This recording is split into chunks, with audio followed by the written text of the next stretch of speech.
So if you have any questions at all about your quiz or want to ask for help on stuff related to the class, now's a good time. Don't wait until the end of the course to try to catch up on things. In fact, what you're going to see starting today is that when we get to start talking about reverb, we're going to put together a lot of the topics that we've already seen before. So hopefully this is a chance to refresh yourself on some of these things. But basically, the topics of the course culminate into talking about the reverb effect, specifically one type called algorithmic reverb. So all these things like comb filters and all-pass filters and feedback delay and feed-forward delay and LFOs and all these different things we put together to create reverb effects. So you've seen them individually for a phaser and a flanger and an echo, but now we put them all together in a creative way and end up with something that is like reverb. So it's important to understand what each of these things do by the time we get to reverb. So last class, Brian went over a set of slides on reverb in general, some of the important terms associated with reverb, and just to talk about what is reverb, how does it occur naturally, and then what are we trying to simulate when we create an artificial effect. So besides just reverb happening naturally in space, in the classroom, in the studio, in a concert hall, what we're trying to do now is talk about, well, how is it created artificially? How do we simulate it? How do we trick a listener into thinking that what we're doing to the signal is actually having that signal occur in some nice acoustic space? So there have been a number of different ways that reverb is created artificially, and hopefully you've come across some of these before, and they're good to know in general as part of this class and for other stuff you do as an audio engineer. So just to run through these quickly, and then we're going to start focusing on digital reverb. So the first one that was first used in the studio, this goes back to the 1930s, 1940s, 1950s. That era of recording, and is still used to this day, is something called an echo chamber or chamber reverb. The idea is if you're trying to get something that sounds naturally like sound traveling around a room, well, one of the things you could do is just play sound into a room, let it bounce around the room, and capture it again. And so lots of echo chambers were built where you would put a speaker at one end of the room, and then at the other end of the room you put a microphone. And you play sound back in the room and have the microphone pick it up. And now what you as the engineer have the ability to do is control the level of the dry signal relative to the signal that you're capturing in this echo chamber. So rather than, like in the old days of recording, you would just say, okay, what we want to do is have a singer sing into the studio and capture the sound of their voice and all the echo that's traveling around the room. But then the engineer, he or she would have no way of controlling the sound of the reverb separately. And so then what studios would do is build a separate room, and you'd record the vocal dry, the singer close to the microphone, and then play their voice back in the echo chamber. So some famous examples of these things, down on Music Row, there's a studio, RCAB. We used to teach classes out of it at Belmont. I don't know if you've ever had a chance to take a tour of it, but it's a cool place to visit while you're here in Nashville. It's where Elvis Presley did a lot of his recordings, and a bunch of other artists too.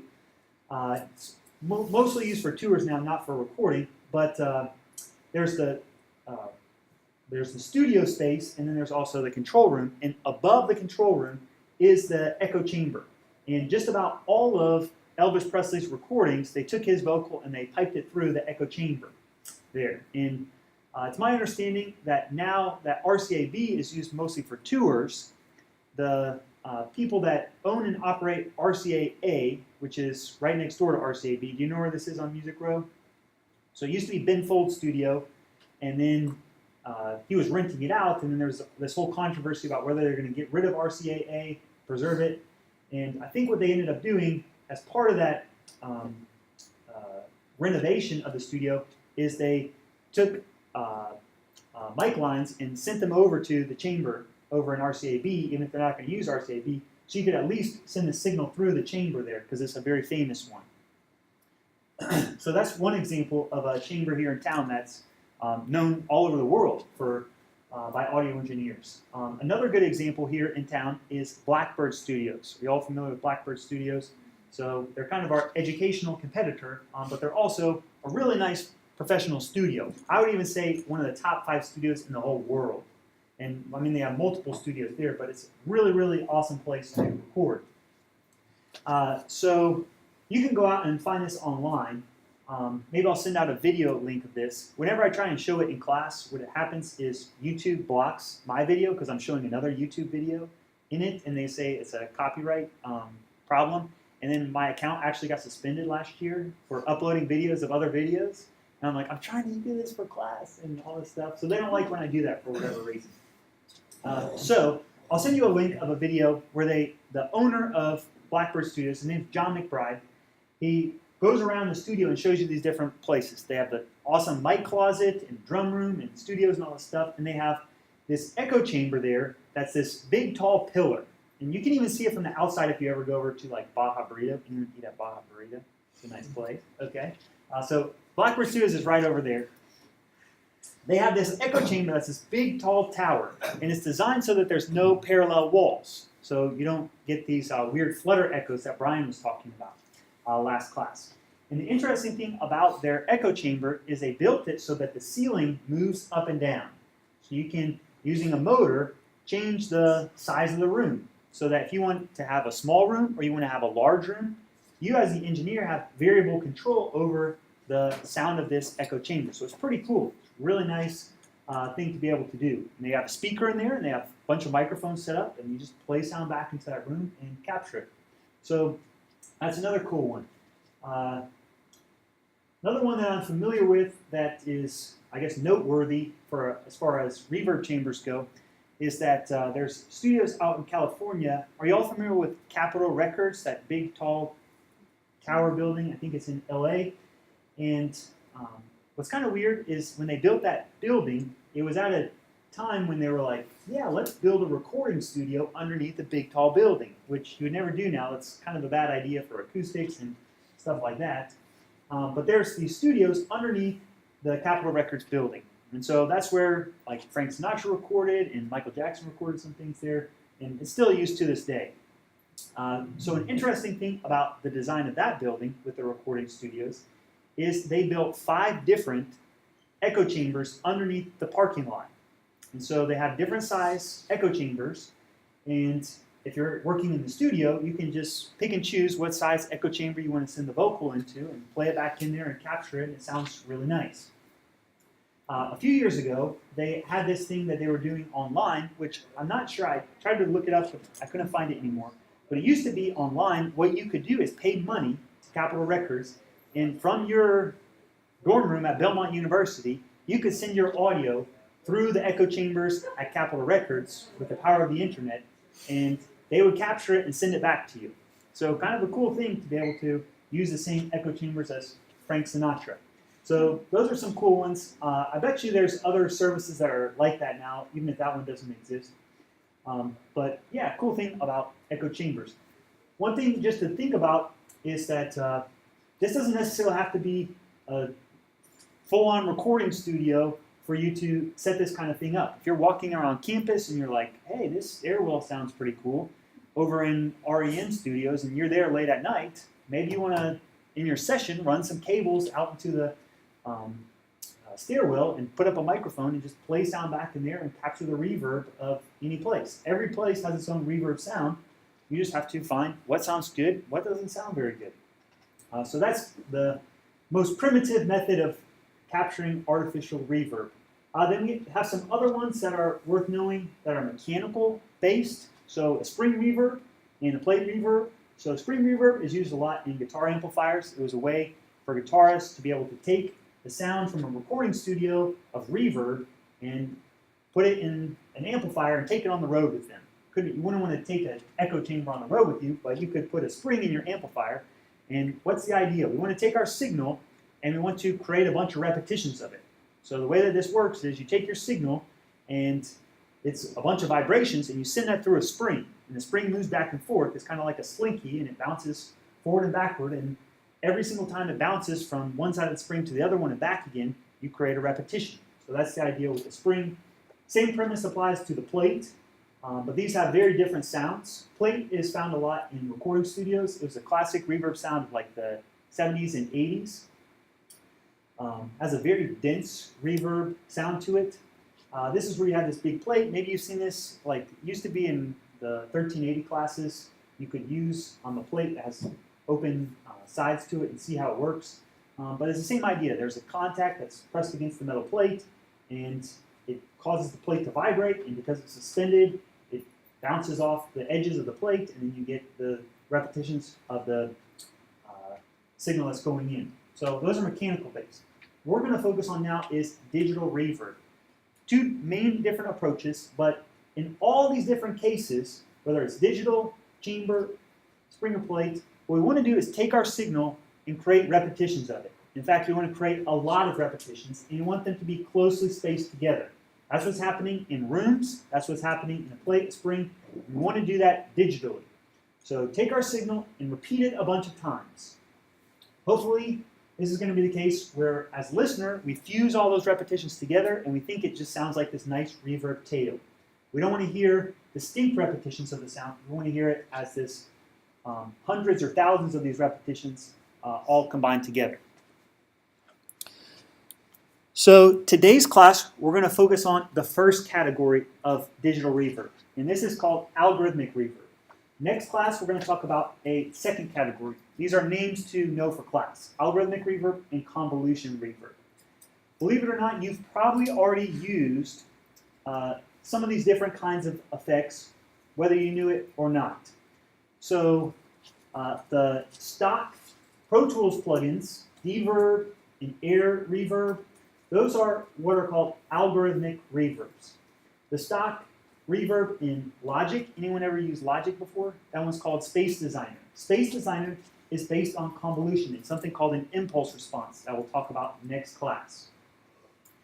There are some other examples of convolution reverbs worth knowing about. One is from Waves. It's called Waves IR for impulse response. The industry standard is one called from a company called Altiverb. That's a little bit more expensive. And there are some other ones, there are even some free ones that I can tell you about, even if you don't use Logic. There's a guy that's based here in town in Nashville, and he's working on releasing a plugin that uses convolution and impulse responses. Maybe I'll demonstrate that more next class and tell you how you can get that one for free. Today's class is about algorithmic reverb.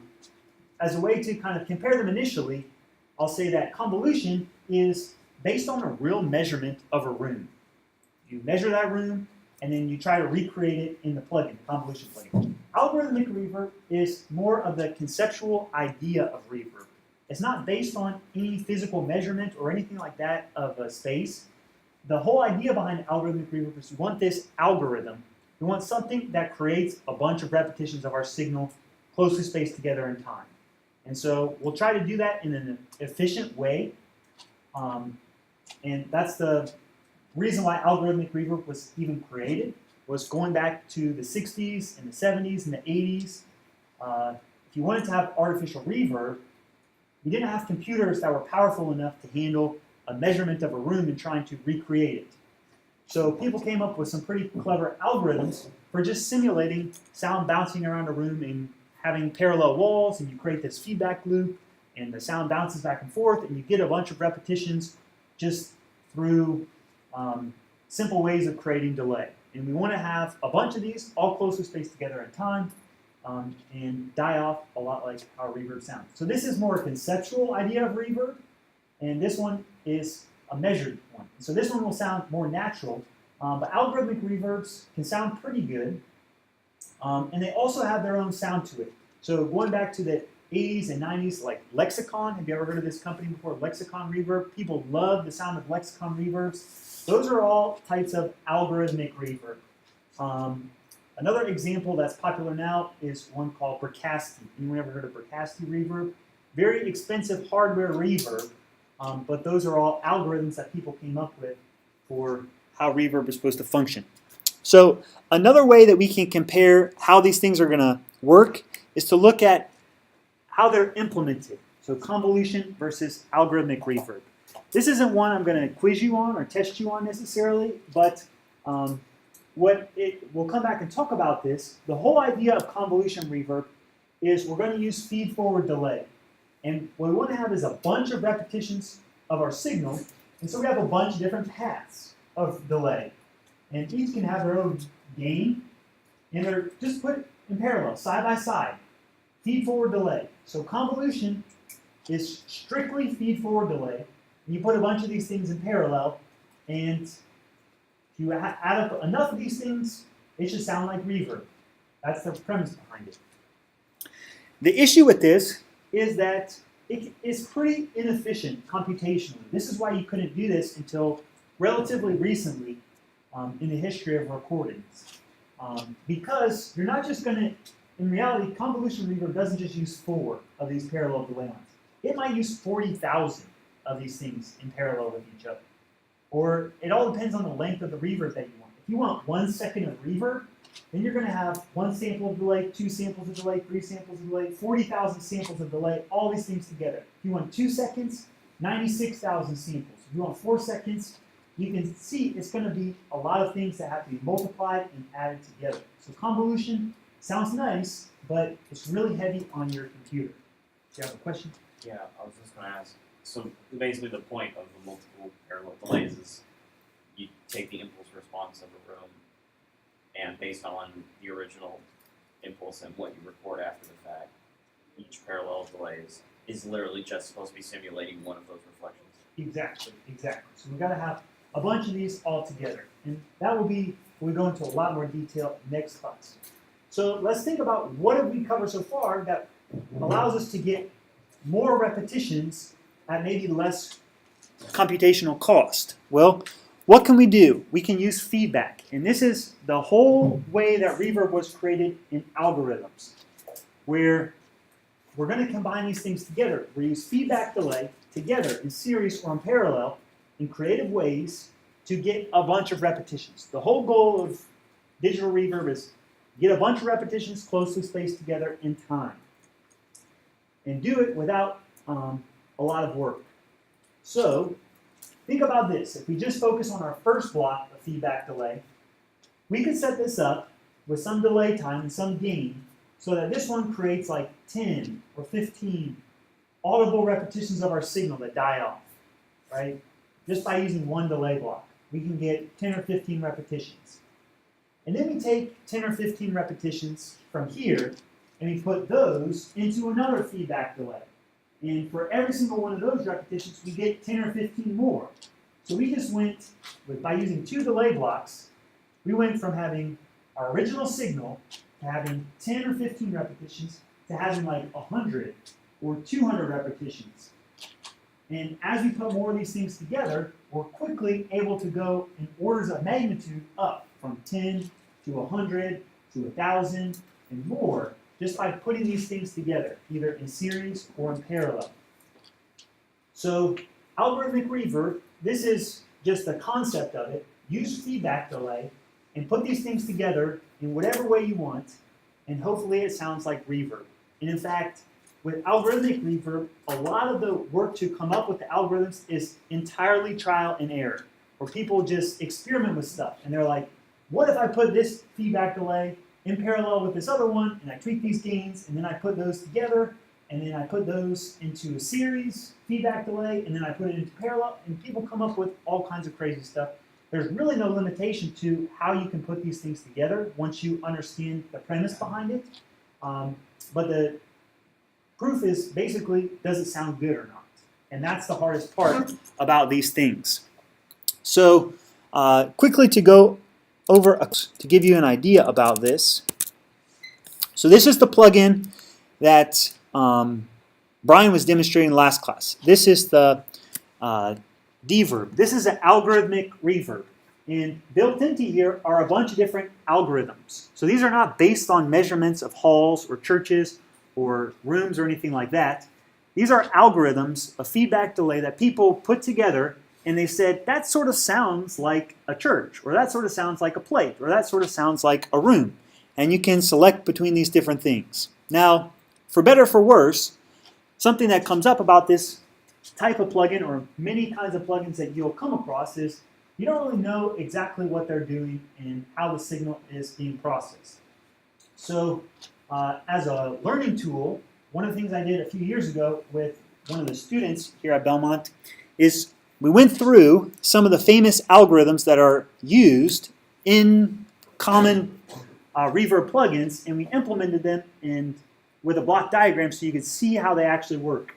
And so as part of this unit of the class, the point of it is to learn how do these algorithms, how are they actually created, not just how to use them. And so this is the one, it's included in the package. You don't need to use it for a homework assignment, but the whole premise behind it is to be able to look at these ones that are famous algorithms that people use a lot and see how they work. So we're going to be having the lab assignment and a reading assignment about this one called the Schroeder reverb. This is like the first one that was ever published and people came out with, the Schroeder reverb. And it has these different blocks. So it has comb filters over here, feedback comb filters. And then it has all-pass filters that are put together like this. And so you can see, okay, a feedback comb filter, we have a delay, and we have the feedback of the signal going through, and we can control this gain. And the all-pass filters are going to look like this, where there's a feedback path and there's a feed-forward path, just a slightly different way of creating an all-pass filter. And so there's these different variations that you'll see in the reading of the Schroeder, and then something called a Moore reverb, which is very similar in the design, and then all kinds of other crazy ones that people use, like the feedback delay network. This is one that's a very famous plate reverb, the DeToro plate reverb. And then this is one that's used a lot for concert hall simulations, the Gardner reverb, and he published 3 different versions. There's a small version, there's a medium hall, and then there's a large hall. And so you can play around with it and get a better idea about how do people actually create these reverbs. What I'll say is these first two, the Schroeder and the Moore, those are kind of the old school way that these algorithms were created. They sound pretty good, but there are some limitations to them that they're not used a lot to this day. But some of these other ones, like the feedback delay network, that's a very common one. And then some of these other ones are also, from what I understand, pretty common to use too. Some companies are more willing to share about what kind of algorithms that they use. Lexicon, Bricasti, they don't talk too much about it. But there are some companies and resources that you can find on our Schoology page. Like there's a company called Valhalla. Anyone ever heard of Valhalla? They have reverbs that people love, these digital reverb plugins. And the person that builds those plugins, he's pretty open and shares on a blog that he has about the algorithms that he has used and incorporated as part of his plugins. So if you want to find out a lot more information, that's a good place to check out. I think that's nice that he's willing to share those things. Then one is the feedback delay network. This one is very much the modern approach to creating digital reverb. And so I'll have some slides about this in a second. But there are some examples that I can tell you about plugins that are implemented or tools that are based on the feedback delay network. So there's a blog post that I have on the Schoology page from a company called Universal Audio. Have you all heard of Universal Audio before? They use the feedback delay network as part of their reverb for the EMT plate that they have. There's the EMT plate plugin that they came out with, and they have a paper that's all about how they use the feedback delay network to simulate the sound of a plate. That's actually a hybrid between having the impulse response, and that's convolution based, and then the algorithmic reverb to save on computational complexity. Also, I talked with a former student from Belmont. He graduated here a couple years ago. He actually helped me a little bit with this plugin, but now he's a software developer for Personas. Have you all heard of Personas before? They make these live sound boards that are found in all kinds of different concert venues and bars and stuff. They're pretty much like the standard. They're soundboards for like smaller, medium-sized venues. So I asked the developer after he'd been working there for a while. I was like, "Those reverbs in your boards, what are you using?" He's like, "Oh yeah, they're all just feedback delay network." So Personas, all these different companies, they're all basing their reverbs on a similar kind of thing. So once you understand how some of these algorithms work, they're pretty much applied all over the place because they all sound good. And this is one example that's very popular. So let's talk more about the Schroeder reverb. This is the one you'll homework assignment, and you'll also read more about it in this reading response, which I think I'll cover at the end of class. Bring it up. So this engineer back in the 1960s published this article. I think one of his articles was published in AES about his approach to creating the sound of artificial reverb. And the whole premise behind it is to have these feedback delays in parallel with all-pass filters in series. And there's a bunch of things to say about this, why he chose this approach, but this is the idea behind it. Parallel feedback delays in series all-pass filters. Okay, and then it's just a matter of tweaking the different parameters of the effect. And so, as an example, this feedback delay, what he called a feedback cone filter, right? If you have a short delay and you feed forward or feed back with it, this creates a cone filter, either a notch or actually a peaking cone filter. So each one of these blocks has this type of internal system going on. You have a delay and you have feedback going through the delay. So this is how he created a bunch of feedback in each one of these blocks. And then he would use a different delay time. Now these are delay times in samples. So like 2,098 samples, and 1,933 samples, 1,781 samples. These are delay times that he just tweaked by ear. And he would try to come up with, okay, I think this sounds like a medium hall, I think is what he said in his article about this. Just by tweaking these things, and also the gain. Remember, the gain on this controls the number of repetitions. The higher the gain, the more repetitions you get. And so what ends up being the case is that if you would like to have a longer reverb time or a shorter reverb time, what do? You control the gain on these feedback paths, and that's going to control the number of repetitions.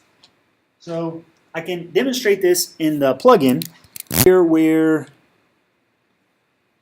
if I switch over to the shorter one, usually there's this type of parameter called time that you can make the reverb shorter or reverb longer. What is that actually controlling? That's controlling the gain on each one of these feedback cone filters. So as you turn this time down, it's going to decrease this number. As you turn that knob up, it's going to increase that number. So do the best I could, and I found in me all the strength. Right? Having a long delay time. So all you're doing with that knob is just controlling the gain on the feedback path.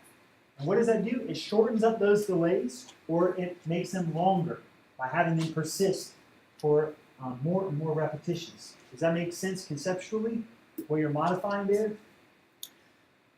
So, a few more things about the Schroeder reverb. Share the story, at least of how it was published, about how Manfred Schroeder came up with his design. So, try to picture yourself, if you can. None of us were alive back in the 1960s, but when Manfred Schroeder was working on this, he was trying to build a reverb on the computer. And computers in the 1960s are nothing like what they are today.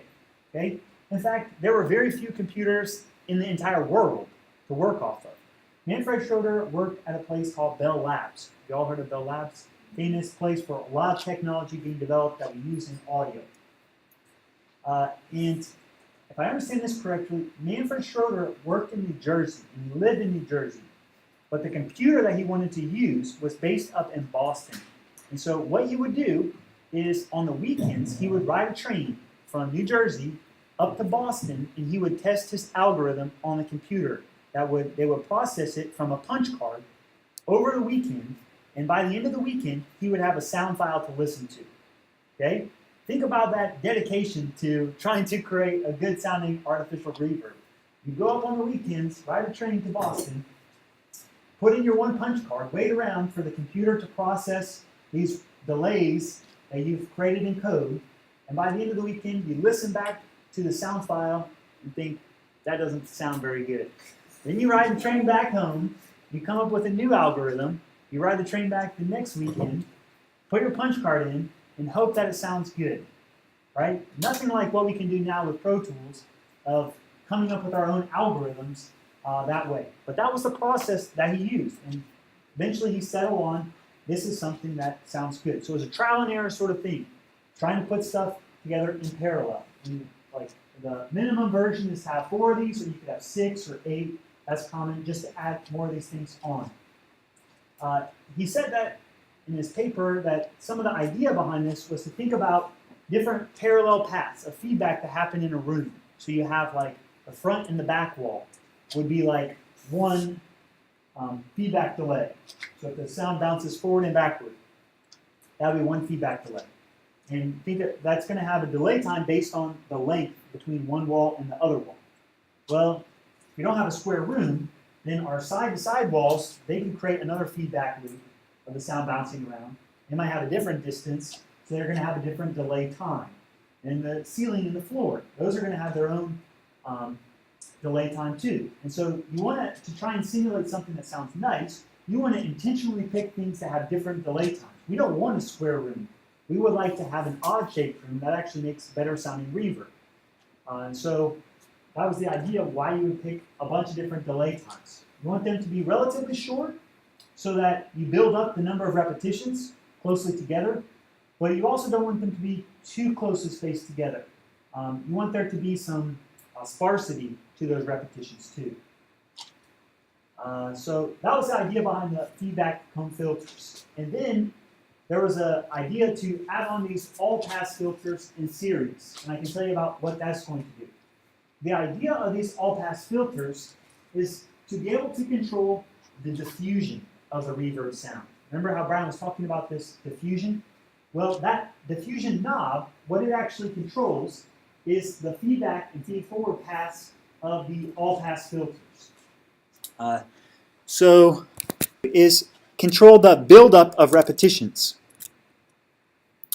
So with the all-pass filter, we have the diffusion, and by cutting it down, what you're doing is making the number of repetitions more sparse.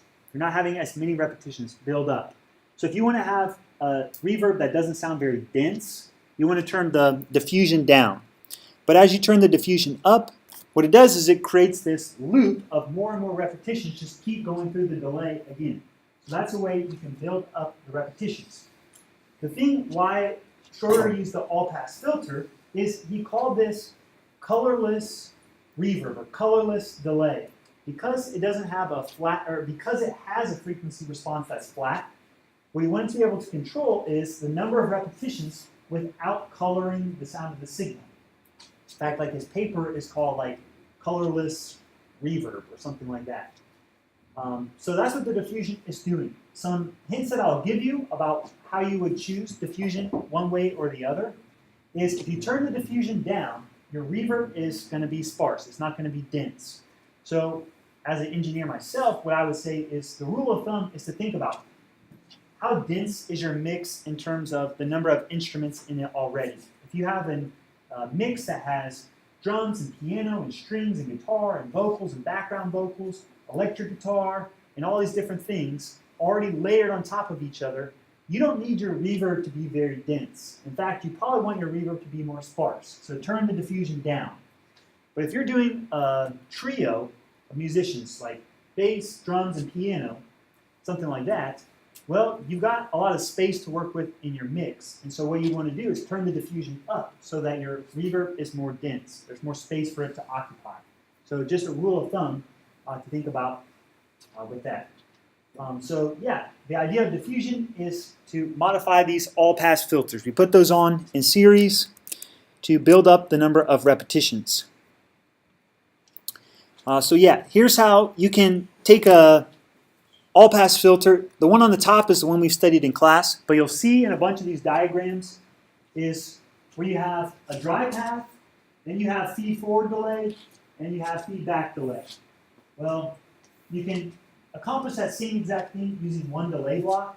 You have a feed-forward delay and a feedback delay. This is not one you need to memorize, but you just need to recognize it as an all-pass filter in the readings and in the plugins in Pro Tools.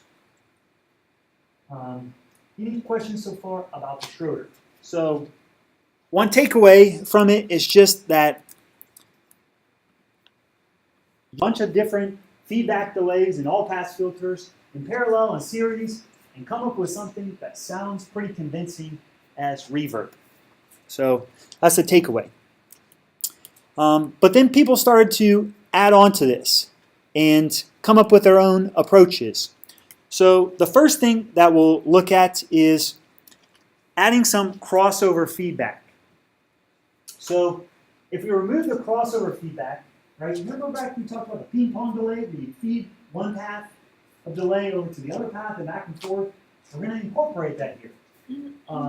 So we could just think about these top branches and bottom branches by themselves without the crossover, and these would be the cone filters that we talked about. So like with the Schroeder reverb, he had these parallel cone filters with different delay times, one on the top and one on the bottom. He actually had 4 of them that would all get combined together. So the new thing that people came up with, this other engineer with the last name of Jot, J-O-T, is to take these different paths and feed them back into each other. This is borrowed somewhat from what happens naturally, where you have stuff bouncing around the front and the back wall, but that feedback loop of the front and the back wall isn't independent from the side walls. So you could have like the front and the back wall create some feedback loop, but eventually our repetitions might get over to the side wall and then enter into this other feedback loop. And so you have these things crisscrossing all the time happening naturally in space. And so if you want to simulate that, well, we need to have the delays from one feedback loop crisscross over to the other one and be able to go back and forth. This is also another way to build up the number of repetitions that we have closely spaced together in time. Because you could have like a delay that's 1,000 samples and a delay that's 2,000 samples, and rather than just having these things feedback on each other, well, you can get 1,000 and then 2,000 and then go back to another 1,000 and 2,000 on top of what you're already doing. So really creative way to do that. And then you just control the gain on each one of these paths. So a way that I'm going to draw this diagram, which this is another one not to memorize or write down. This is a simplified way of drawing it. It's where we have these 2 delays, the one from here on the top and the one on the bottom. And then we use this box down here that we can call a matrix. A matrix is how we can take our signal and feed it back from one to the other. Okay? And we have each one of these gains that we can crisscross. We can feed the top path back into the top path again. That's what's happening here. We take the top path and feed it back into itself. We can also take the top path and feed it back into the bottom path. And the bottom path can go to the top path in every other combination. And so by drawing a diagram like this, what we do is we take the output and feed it back through all the possible combinations to bring it back to the input and create more delays. And so this approach is what is called the feedback delay network. So the feedback delay network is where we have more and more of these parallel paths. Not just 2, but maybe we have 3, or maybe we have 4, or maybe we have 8 of all these different delays stacked on top of each other. And then what do? You take the output of those delays and you route it back through, crisscross the different paths to bring it back in over here to the input, and then feed those through again. Let's think about how this could be implemented in a Pro Tools session just by using auxiliary buses and delays. So these are just simple delay blocks. Just delay the signal here by some amount. And you want them to be different delay times, like this. But what could you do? You have your input signal and some dry path down here. And then all this other stuff is the reverb. So input signal routed over here. And then you could have 3 separate aux tracks. You take the input and you bus it to aux track 1, bus it to aux track 2, bus it to aux track 3. So you have some input level of the signal going in. So those are our gains there. On this aux track, you could put a simple delay block of 1,000 samples, 1,500 samples, 2,000 samples, right? Each one of these has its own delay time. Then what do? You're going to want to take the output after the plugin, the send effects on that aux track, and you want to bus it to all the other ones. So you take aux track 1 and you bus it back into aux track 1. And you take aux track 1 and you bus it over to aux track 2. You take aux track 1 and you bus it over to aux track 3. And this is how you can create feedback that's going to crisscross to all the different aux tracks, all the different delays. And so you would do that on aux track 2 and aux track 3. You set up this matrix of these things crisscrossing to all the different aux tracks. Then it's just a matter of tweaking it, fine-tuning your effect so that it's going to sound good. And that's really the art of it, right? There's no perfect way that you could just send these things through and turn it up and have it sound good. It takes a lot of tweaking and fine-tuning for it to sound nice. So then another thing that's common to do is after you have those aux tracks summoned together, and then put an equalizer on the output.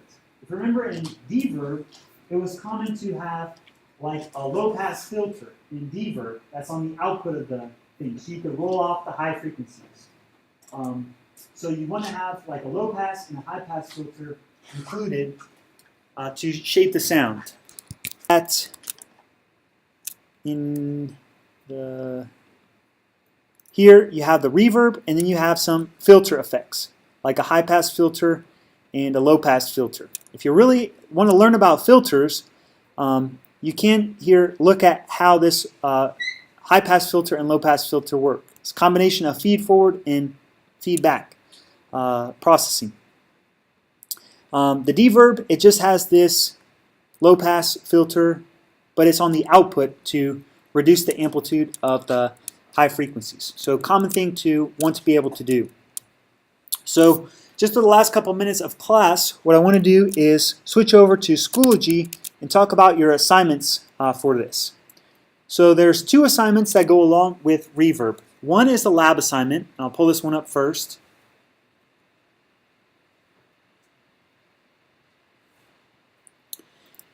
And talk through it. So you have 2 things to implement. Not sure why this, there we go. So the first one is the Schroeder reverb.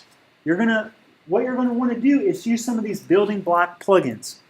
Not the one reverb plugin that I'm showing you. Use the ones like the LFO delay or the all-pass filter. And you've got to use Pro Tools to route these plugins onto separate aux tracks to be in parallel, and then combine them together and then put them in series on an aux track, whatever things are in series. You've got to figure out how to use those individual plugins that are like this to create something that sounds like reverb. So there's the plugins like the LFO delay that you would use to create the feedback tone filter here. Put 4 of those in parallel on different aux tracks. You combine them all together and then put the all-pass filters in series over here. And then tweak the parameters. Really the purpose of this assignment is for you to experiment. You don't have to ride the train up to Boston or anything like that. You can just sit in Pro Tools, tweak the gains, tweak the delay times, and hopefully something is going to sound pretty good. So that's what you need to implement for the first part of the problem. The second part of the problem is to experiment with one of the other different types that we've discussed in class, like a feedback delay network. I talked through how you could create the feedback delay network. Or another one is the Moore reverb. The Moore reverb is just an extension of the Schroeder, just with more things happening. So you can come up with your own reverb. The whole point of the second part is to be creative. But use these different building blocks together in unique ways, and hopefully you come up with something that sounds good. You'll test this out on whatever sound file you want, but then when you submit your session, remove the sound file, and I'll be able to test it with my own. So that's the premise behind this assignment. The other thing you're going to be doing is this reading response. The reading response is where you have an article about a topic that goes along with what we're discussing, and what you have to do is write a 1-page response. So I give you this article that's all about how digital reverb can be implemented. goes into some background of like this plot of what reverb is, and then how these things can be created using comb filters and all-pass filters, so similar block diagrams to what we've talked about. And then the paper goes over the ones we've discussed. The Schroeder reverb, 4 of these comb filters in parallel, and then all-pass filters. Then it has a more one where it builds these things up larger. The one that I mentioned before, but it's a little bit more complicated, is this one called the Gardner reverb. It's implemented in the plugin, but it would be really difficult to implement with those individual blocks that I give you. So you can try it if you want, but it's maybe more time consuming than it would be worth. So read this article, and then what I want you to do is write a one-page paper about it. And I give you some topics to hit. So your paper doesn't have to be complicated. I just want you to answer some of these questions in paragraph form. So don't write this as bullet point answers. I want you to write this in paragraph form. These are just some prompts. What's the main topic of the article? What reverbs are they comparing? What are some of the differences between the reverbs? How do these things simulate acoustic space? How then did they verify their algorithms? And what conclusions did they make at the end? So write a paper, and here's one thing that I'll mention also as a teacher. Honestly, the length of it is not that big of a deal to me. As long as you answer all these questions, if it's less than a page, that's totally fine. If it's single space, double space, I am not the kind of person that cares about the length. Don't feel like you need to write the whole paper and then make sure that there's like one line on page 2 so that you've gone over the whole length. Just write your paper and answer these questions. If it's half a page, if it's 2 pages, that's totally fine. I'm going to grade you on how you answer these things. So I hope that's clear. You upload this just like you do your other work onto Schoology. Make sure to save it as a PDF so it's a format that I can use. That's all for today. Have a great weekend. See you on Tuesday.